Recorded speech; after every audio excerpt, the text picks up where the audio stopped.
یہ اللہ کا وہ عظیم ترین پیغمبر ہے کہ جس نے 40 سال بابا جی کافروں اور مشرکوں میں اپنا کردار منوا کر اس کی توحید کے ڈنکے بجوا دیے۔ آئے ہائے ہائے یا علی، مالک سلامت رکھے یا علی کہنے والوں، 40 سال کافروں اور مشرکوں میں اپنا کردار منوا کر اس نبی نے توحید کے ڈنکے بجوا دیے۔ میری مجلس بلا فصل شروع ہو چکی ہے، جس لفظ کے لیے میں محنت کرنے لگا ہوں اس کی طرف میں جلدی بڑھنا چاہتا ہوں، لیکن متوجہ رہنا۔ اس نبی نے توحید کے ڈنکے بجوا دیے اپنے کردار سے، کیونکہ کافروں کے خدا رہتے تھے ہر وقت سامنے، اس لیے میرا نبی ان کے خداؤں میں عیب نکالتا رہا کہ تمہارے اس خدا میں یہ عیب ہے، اس خدا میں یہ عیب ہے۔ دل میں رسول کی محبت و بندہ اگلے فکرے پہ چپ بیٹھا رہے، میں مان ہی نہیں سکتا، مجھے اپنے علم پہ ناز نہیں، لیکن جس کے دل میں رسول کی محبت ہے وہ میری تائید ضرور کرے گا۔ میرا نبی کافروں کے خداؤں میں عیب نکالتا رہا کہ اس میں یہ عیب ہے، اس میں یہ عیب ہے، اس میں یہ عیب ہے۔ ویسے قبلہ آپس کی بات ہے، جب ہمارے نبی ان کے خداؤں میں عیب نکالتے تھے تو کوئی کافر تو یہ کہہ سکتا تھا نا کہ اے عبداللہ کے بیٹے ہمارے خدا تو نظر آتے ہیں، یہ تو ہر وقت سامنے رہتے ہیں، اس لیے تو ان میں عیب نکال لیتا ہے، لیکن تیرا خدا تو ہر وقت چھپا رہتا ہے، تیرا خدا تو نظر ہی نہیں آتا، اس لیے کسی دن اسے بھی سامنے لا تو ہم بھی معاذ اللہ اس میں عیب نکال دیں گے۔ شاہ جی کافر یہ کہہ سکتے تھے، لیکن مجھے اس پاک منبر کی قسم، عرب کے غلیظ ترین معاشرے کے اندر بھی کسی بڑے سے بڑے کافر کو یہ جرت نہیں ہوئی کہ وہ میرے نبی کے سامنے کھڑا ہو کے یہ جملہ کہہ دیتا۔ کیوں جرت نہیں ہوئی؟ صرف اس لیے کہ میرے نبی نے کردار ہی ایسا پیش کیا تھا کہ اگر جرت ہے تو پہلے موج میں عیب نکال کے دکھاؤ۔ آپ جیئے سرکار سلامت رہے۔ میرے نبی نے 40 سال اپنے کردار سے منوا دیا کہ جب تم اس کے بھیجے ہوئے ایک نمائندے میں عیب نہیں نکال سکتے تو پھر اس کی ذات میں عیب کیسے نکالو گے؟ مجھے ابھی حکم کرو میں ولایت علی علیہ السلام کے ایسے ایسے جملے پڑھوں، بندے اٹھ کے مجھے داد دیں، لیکن میں نے قصیدہ پڑھنا ہے محمد کا، آپ نے متوجہ رہنا ہے۔ نبی نے 40 سال کردار منوا کے دنیا کو یہ بتا دیا کہ جب تم اللہ کے نمائندے میں عیب نہیں نکال سکتے تو میرے خدا کی ذات میں عیب کیسے نکالو گے؟ لیکن شاہ جی آج ملت مسلمہ سے ہمارا اختلاف ہے تو صرف اس بات پہ کہ جس محمد میں کافر اور مشرکوں بھی عیب نظر نہیں آیا تھا، مسلمانوں کو کلمہ پڑھ کے اس محمد میں عیب نظر کیسے آ گئے؟ چپ رہو گے مجھے دکھ رہے گا یار، حد نہیں ہو گئی؟ آج اگر کوئی بندہ کسی مدرسے میں جا کے صدقے کی 2-4 روٹیاں کھا کے ضربہ یضربو کی گردانے پڑھ کے بابا جی آ جائے، وہ بھی 4 بندے مسجد میں سامنے بٹھا کے کہتے ہیں جی معاذ اللہ حضور پڑھے لکھے نہیں تھے، انہیں پڑھنا لکھنا نہیں آتا تھا، معاذ اللہ ہمارے نبی ان پڑھ تھے۔ اب ہمارا قصور یہ ہے کہ ہم ان سے اختلاف کرتے ہیں اور ہم کہتے ہیں کہ جو نبی مدینۃ العلم ہو وہ ان پڑھ نہیں ہو سکتا۔ بولو یار میری تائید فرمائے، جو نبی ہے ہی مدینۃ العلم وہ ان پڑھ کیسے ہو سکتا ہے؟ چلو اتنے بڑے مجمع میں اگر کوئی اہل سنت بھائی بیٹھا ہوا، میں اگلی تائید اس سے کروا لیتا ہوں۔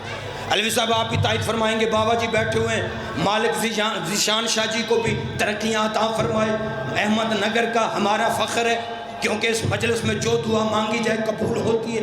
میری دعا ہے ہر مومن کی جو دعا ہے وہ پوری ہو جائے، لیکن جملے پہ توجہ کرنا، دعا اس کی پوری ضرور ہوگی جو اگلے جملے پہ توجہ کرے گا۔ کوئی اہل سنت بھائی بیٹھے تو تائید کرے گا، بھائی یہ ای کو تھوڑی کم کرنا ہے اس کی، کیا یہ میرے نبی کا فرمان نہیں؟ متوجہ ہے نا آپ؟ یہ شیعہ سنی بھائیوں نبیوں کے نبی کا فرمان ہے۔ نبی فرماتے ہیں انا مدینۃ العلم و علی بابوہا، میں علم کا شہر ہوں، علی اس کا دروازہ ہے۔ یہ کون کہہ رہا ہے؟ سلطان انبیاء۔ کیا کہہ رہا ہے؟ میں علم کا شہر ہوں۔ یار خود سوچو، جو علم کا شہر ہو اسے پڑھنا لکھنا نہیں آتا ہوگا، اگلی بات مشکل ہے شاہ جی لیکن وہ کروں گا ضرور۔ نبی فرماتے ہیں میں علم کا شہر ہوں، علی اس کا دروازہ ہے۔ خدا کی قسم جب بندوں نے میرے نبی کی یہ حدیث پڑھی تو انہوں نے بغض علی میں، علی کے حسد میں 7 ٹانکے لگانے شروع کر دیے۔ انہوں نے کہا جی اگر علی دروازہ ہے پھر فلاں شخص کھڑکی ہے، فلاں روشن دان ہے، فلاں چھت ہے، حالانکہ اس کملے ٹبر کو کون سمجھائے؟ وہ شہروں کے دروازے ہوتے ہیں، چھتیں نہیں ہوتی۔ ہمت متوجہ رہنا یار آخریات میں تک آنکھیں کھول کے جاگ کے بھائی میرے جملے سننا۔ شہروں کے باوجی دروازے ہوتے ہیں، چھتیں نہیں ہوتی۔ شہروں کی دروازے ہوتے ہیں، کھڑکیاں نہیں ہوتی۔ شہروں کے دروازے ہوتے ہیں، پرنالے نہیں ہوتے۔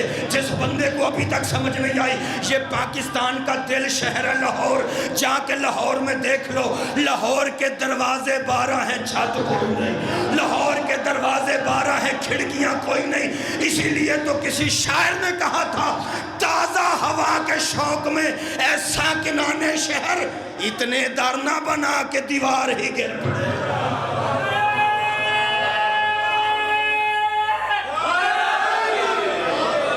صرف 2-3 جملوں کی اجازت اور دے دیں، اجازت ہے 2-3 جملے اور پڑھ دو۔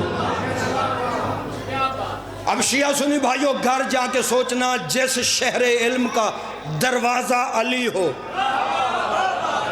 مالکن ہاتھوں پہ رحمت نازل فرما، وہ شہر پڑھا لکھا کیوں نہیں ہوگا؟ اچھا بابا جی پھر میں نے اس مکتبہ فکر کے لوگوں سے پوچھا جو یہ کہتے ہیں جی حضور پڑھے لکھے نہیں تھے۔ میں آپ کا بیٹا ہوں، بھائی ہو کے گزارش کر رہا ہوں، ساری مجلس بھول جانا، یہ اب والی دلیل میری زندگی میں یاد رکھنا، زندگی میں آپ کے بعد یہ کام آئے گی جو اب کرنے لگا ہوں۔ میں نے مکتبہ فکر کے لوگوں سے پوچھا جو یہ کہتے ہیں جی حضور پڑھے لکھے نہیں تھے۔ میں نے کہا جناب آپ کے پاس دلیل کیا ہے کہ ہمارا نبی پڑھا لکھا نہیں تھا؟ سناؤ انہوں نے دلیل کیا دی؟ انہوں نے کہا جی دلیل یہ ہے معاذ اللہ حضور کے نہ پڑھے لکھے ہونے کی کہ حضور مکے یا مدینے کے کسی سکول میں پڑھنے کے لیے نہیں گئے۔ اچھا بابا جی کئی بندے اس لیے چپ ہیں کہ بڑی عجیب دلیل دی ہے، اور میں کہتا ہوں جن کی امامتیں خواجہ سرا کریں نا پھر وہ ایسی ہی دلیلیں دیتے ہیں۔ اوئے ہوئے ہوئے نہیں سارے نہ ہی سمجھو تو ٹھیک ہے۔ یقیناً جو بندے سوشل میڈیا سے ریلیٹڈ ہیں وہ میری تائید کریں گے کہ میں نے جملہ کیا کہا ہے، جن کی امامتیں خواجہ سرا کریں وہ انہیں سزا مل رہی ہے علم کے دروازے سے دور ہونے کی۔ تائید فرمائیں گے یار میری جس بندے کو میری آواز کی سمجھ آ رہی۔ انہوں نے کہا جی دلیل یہ ہے حضور کے نہ پڑھے لکھے ہونے کی کہ حضور مکے یا مدینے کے کسی سکول میں پڑھنے کے لیے نہیں گئے۔ ہم نے حضور کو کسی سکول میں جاتا ہوا نہیں دیکھا اور نہ انہوں نے کسی استاد سے کوئی فن سیکھا ہے۔ بابا جی فرض کرے میں یہاں پہ آیا ہوں مجلس پڑھنے کے لیے اور سید فرحان شاہ جی مالک ان کی زندگی کرے، انہوں نے اس مجلس کا اشتہار چھپوایا اور اشتہار میں میرا نام لکھا کہ جی 7 مارچ کو ہمارے پاس احمد نگر میں مولانا شرافت حسین بٹ صاحب پڑھیں گے۔ میں دلیل دینے لگا ہوں حضور پڑھے لکھے تھے یا نہیں۔ انہوں نے قبلہ وہ اشتہار چھپوا کے دیوار پہ لگا دیا۔ ابھی وہ اشتہار دیوار پہ لگا ہی تھا کہ ادھر سے ایک بندہ آیا، اس نے اشتہار میں میرا نام پڑھا۔ نام پڑھنے کے بعد وہ سیدھا فرحان شاہ جی کے پاس گئے اور جا کے کہنے لگا شاہ صاحب آپ اتنے بڑے سید ہیں، ماشاءاللہ علاقے میں آپ کا تعارف ہے، آپ نے آج 7 مارچ کے دن اتنے اچھے اچھے ذاکر پڑھائیں، لیکن مجھے سمجھ نہیں آئی آپ نے اس جاہل اور ان پڑھ مولوی کو کیوں پڑھایا ہے؟ بھئی اس بندے نے اشتہار میں صرف میرا نام پڑھا ہے، تو شاہ صاحب سے کہنے لگا آپ اس ان پڑھ مولوی کو کیوں پڑھا رہے ہیں؟ اب شاہ صاحب کو تھی مجھ سے تھوڑی بہت محبت، انہوں نے کہا جناب آپ جو ہمارے مولوی صاحب کو ان پڑھ کہہ رہے ہیں کیا آپ انہیں جانتے ہیں؟ توجہ کرنا ایک ایک بات میری قیمتی ہے ڈار صاحب، کیا آپ انہیں جانتے ہیں؟ اس بندے نے کہا جی نہیں جانتا تو نہیں، میں نے صرف اشتہار میں اس کا نام پڑھا ہے اور اشتہار میں نام پڑھ کے میں احمد نگر کے ہر سکول میں گیا ہوں اور میں نے ہر سکول والے سے جا کے پوچھا ہے کیا یہ مولانا شرافت بٹ کبھی آپ کے پاس پڑھنے آیا تھا؟ تو اس بندے نے کہا فرحان شاہ جی مجھے ہر سکول والے نے کہا ہے کہ جی نہیں اس نام کا مولوی تو زندگی میں ہمارے پاس کبھی پڑھنے آیا ہی نہیں. اس نے کہا شاہ جی جب یہ مولوی کسی سکول میں پڑھنے گیا ہی نہیں پھر یہ ان پڑھ نہیں تو اور کیا ہے. تو پھر شاہ صاحب نے اسے بڑے پیار سے سمجھایا کہ جناب ان پڑھ وہ نہیں آپ جاہل ہیں, ان پڑھ وہ نہیں تو جاہل ہے, کیونکہ وہ کوئی احمد نگر کا ہے جو تو یہاں کے سکولوں سے پوچھ رہا ہے. انہوں نے کہا اس کے نام کے ساتھ لکھا ہوتا ہے آف سادوں کے, اب اگر اس کی پڑھائی پوچھنی ہے تو جا کے سادوں کی کے سکولوں سے پوچھ. ہم متوجہ رہنا, اب اگر اس کا علم پوچھنا ہے تو وہاں سے پوچھ جہاں سے وہ آتا ہے. اس کا مطلب ہے اگر کسی کے بارے میں یہ جاننا ہو کہ وہ پڑھا لکھا ہے یا نہیں تو اس کے علم کا پتہ وہاں سے چلتا ہے جہاں سے وہ آیا ہو. اگر کسی کا علم پوچھنا ہو, اگر کسی کی پڑھائی پوچھنی ہو تو وہاں سے پوچھی جاتی ہے جہاں سے وہ آیا ہو. اور دن رات میرے نبی کو مکے مدینے کے سکولوں میں نہ پڑھتا ہوا دیکھ کر ان پڑھ سمجھنے والے جاہلو, میرا نبی کوئی مکے مدینے کا ہے تو جو تو یہاں کے سکولوں سے پوچھ رہا ہے اور میرا نبی آیا ہے عرش سے. اب اگر نبی کا علم پوچھنا ہے تو وہاں سے پوچھو جہاں سے یہ نبی آیا تھا. سلامت رہو مالک ان ہاتھوں پہ رحمت نازل فرما.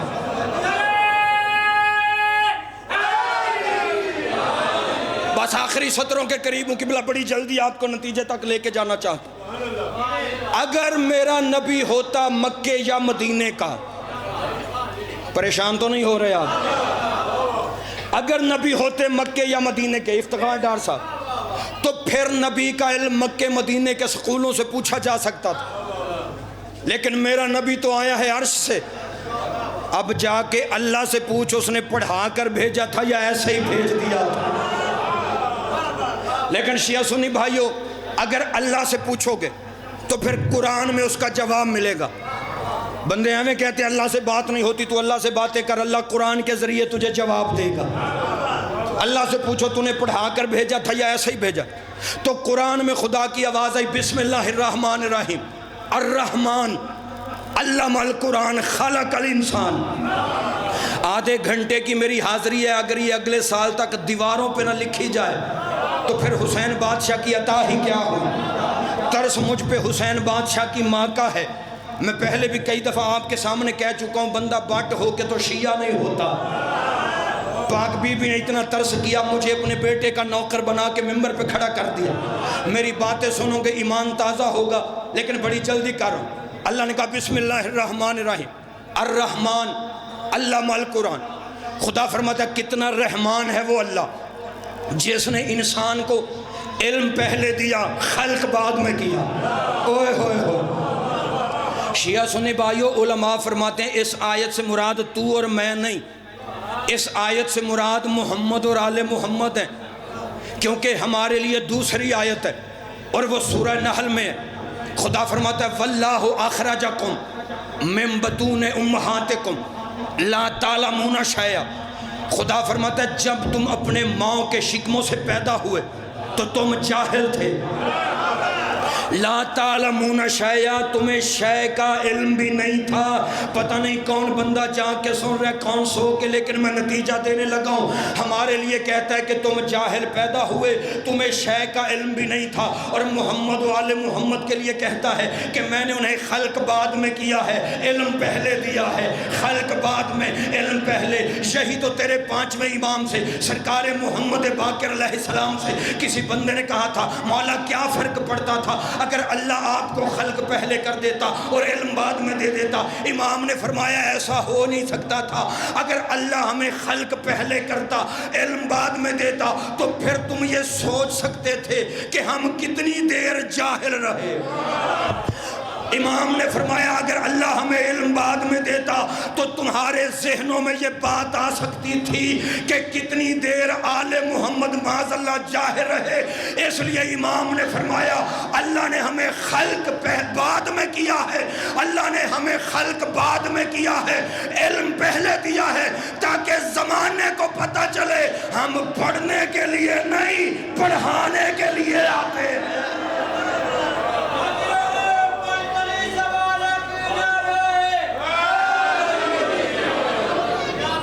یاد رکھنا آخری سطریں، محمد و آل محمد دنیا میں پڑھنے کے لیے نہیں آئے، پڑھانے کے لیے آئے ہیں، کیونکہ یہ علم لدنی کے مالک ہیں۔ میرے پاس وقت ہوتا میں تفسیریں سناتا آپ کو، لیکن 1 گھنٹہ بھی پڑھوں تو رزلٹ یہی ہے جو میں اگلی بات میں دینے لگا ہوں۔ توجہ کیجئے گا، نہایت معزز چہرے آپ تشریف فرما۔ یہ علم لدنی کے مالک ہیں، کائنات کا وہ علم ہی نہیں جو انہیں معلوم نہ ہو۔ اوئے ہوئے ہوئے، اس لیے خدا فرماتا میں نے اپنے نبی کو ہر چیز کا علم دے کر بھیجا، لیکن آج جو دیوانے لوگ ہیں وہ کہتے جی انہیں جبریل آ کے پڑھاتا تھا۔ میں کہتا ہوں جبریل کا پڑھانا تو بڑے دور کی بات ہے، پہلے اتنا تو پتہ کر جبریل کو کس نے پڑھایا تھا۔ نا یار تائید فرمائے میری جسے سمجھ آ رہی، علماء سے اتنا تو پوچھو جبریل کو کس نے پڑھایا تھا، جبریل کو کس نے بتایا تھا کہ اللہ ہے۔ جبریل کے تو فرشتوں کو بھی پتہ نہیں تھا کہ کوئی اللہ بھی ہے یا نہیں۔ اس جبریل کو توحید کا تعارف کروانے والا میرا مرشد علی ہے، جبریل کو پڑھانے والا میرا مرشد علی ہے، جس کا عقیدہ ہو وہ بولے، جس کا عقیدہ نہ ہو چپ رہے۔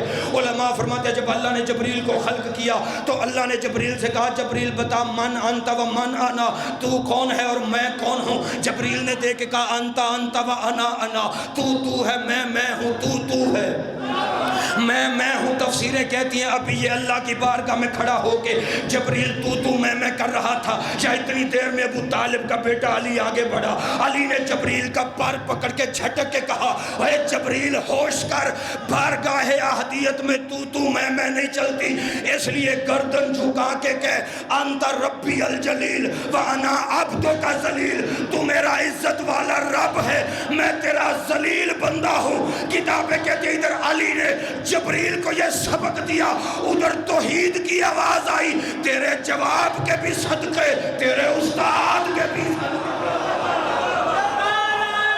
مل کے سارے عبادت فرمائیں یا تیرے جواب، آپ جیئے سرکار سلامت رہے، تیرے جواب کے بھی کیا کہنے، تیرے استاد کے بھی کیا کہنے۔ پتہ چلا فرشتوں نے انہیں نہیں پڑھایا، انہوں نے فرشتوں کو پڑھایا ہے۔ چلو اگلی بات میں آہستہ کروں گا، آپ اونچا بولیں گے۔ علماء سے پوچھنا تیرے چوتھے امام سرکار زین العابدین علیہ السلام نے محمد تیرے چوتھے امام نے اسرائیل کو جھڑک نہیں دیا تھا کہ چل رو واپس کر کے آ؟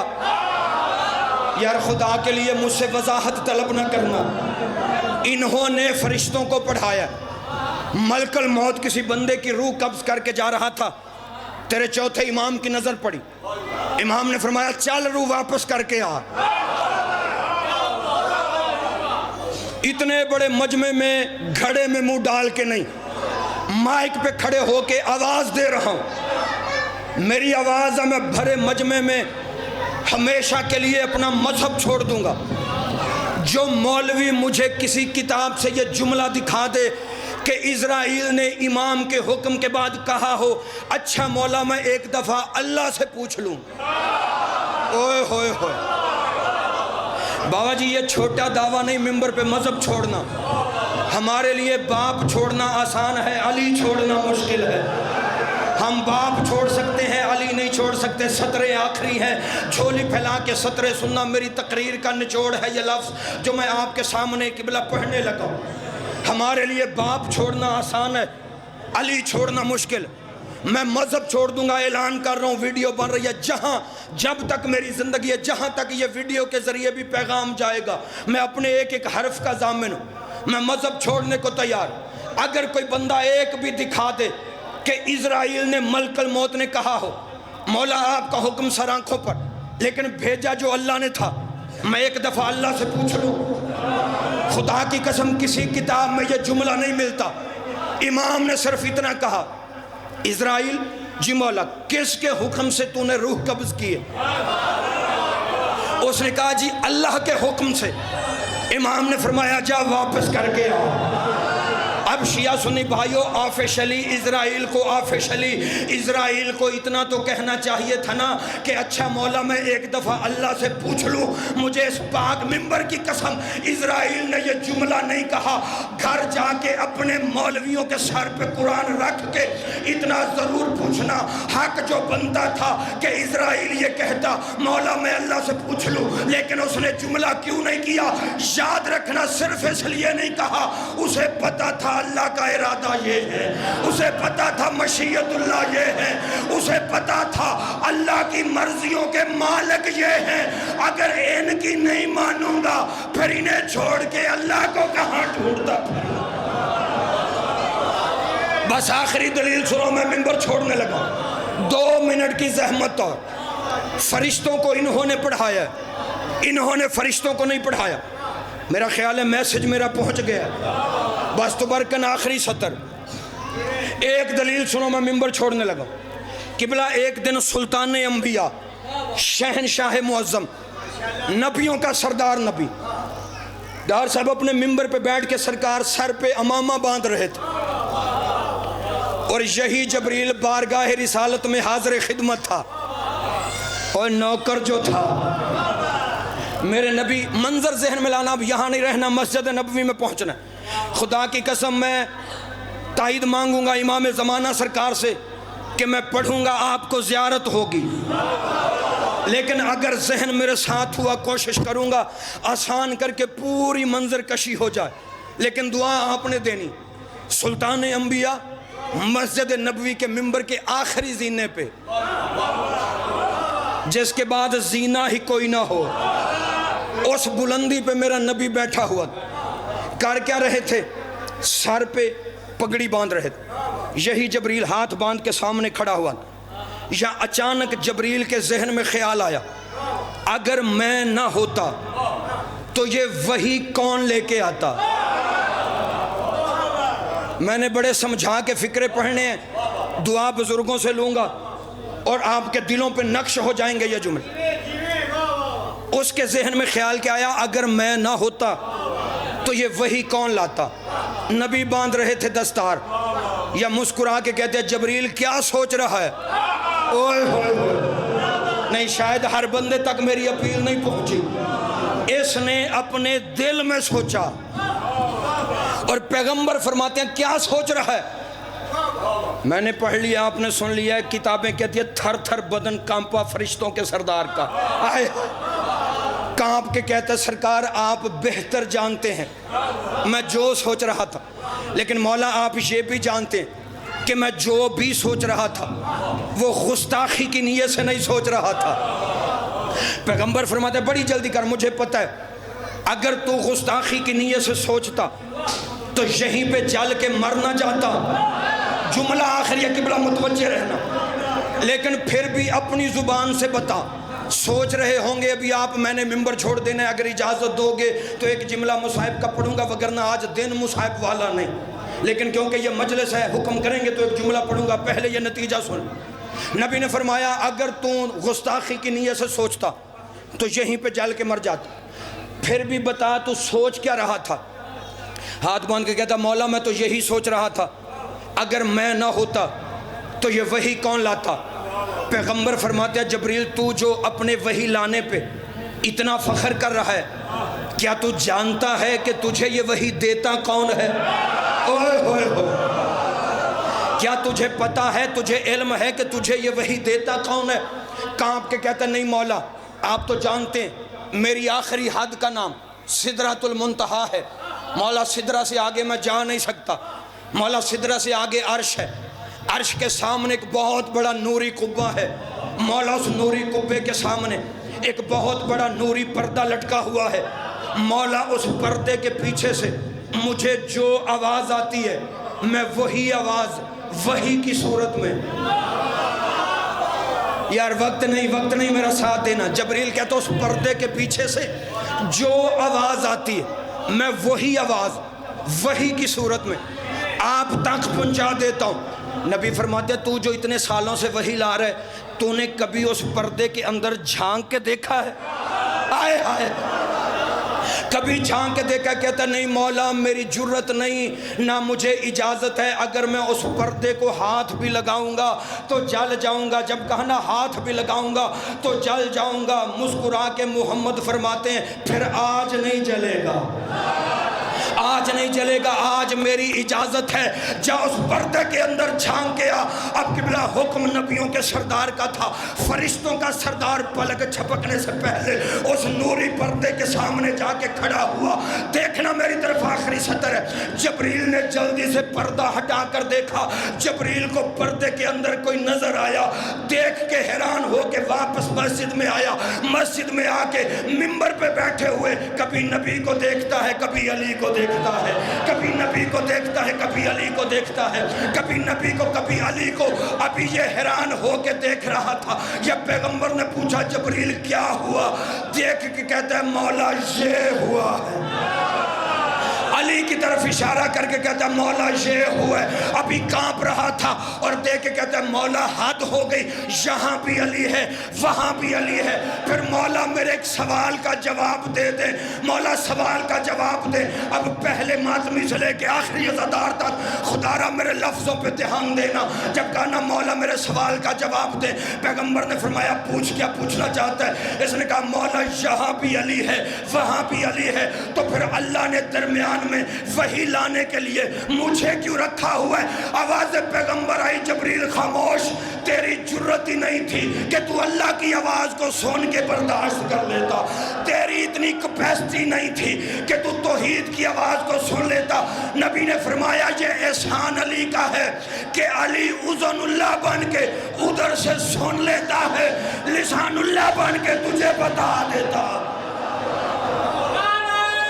پڑھ دوں ایک سطر مصاحب، جی بابا مصاحب پڑھ دوں ایک سطر۔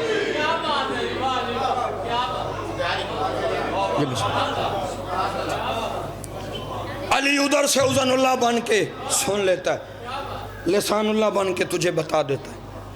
آخری سطر جسے پہلا محمد سمجھ نہیں آیا اسے آخری محمد سمجھ میں کیسے آئے گا؟ شیعہ سنی بھائیو، آج وہ دن ہے کہ جس دن میں تیرا آخری مولا بیٹھ کے یہ فیصلے کرتا ہے کہ پورا سال کس کو کیا دینا ہے اور کس سے کیا لینا ہے۔ سلامت رہیں سرکار، خوشی سیدوں کی خوشی کے ساتھ خوشی منایا کرو، ان کے غم کے ساتھ غم منایا کرو۔ آپ نے مختار شاہ جی سے سنا، وہ کہہ رہے تھے جیسے محرم میں خوشی کوئی نہیں ویسے شعبان میں غم کوئی نہیں، اے اللہ ویسے ہی ان کے غم میں کسی کی خوشی برداشت نہیں کرتا اور نہ خوشی میں کسی کا غم برداشت کرتا ہے۔ آخری لفظ ہے، میں تو چھوڑنے لگا تھا، مصاحب کی وجہ سے میں رکا تھا، لیکن سید انہوں نے حکم دیا مصاحب نہ پڑھو، ایک سطر پڑھ دو۔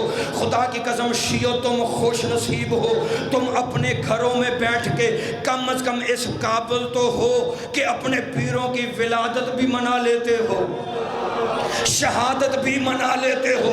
چپ رہو کہ مجھے دکھ رہے گا، بندوں کی رالیں ٹپکتی ہیں کہ کاش کوئی ہمارا بھی ایسا ہوتا جن کی ہم ولادتیں مناتے، لیکن مجھے اس پاک منبر کی قسم زمانہ مرتے مر جائے گا لیکن اپنے پیروں کے ظہور نہیں منا سکتا، کیونکہ سالگرہ اس کی منائی جاتی ہے جس کی ولدیت کا پتہ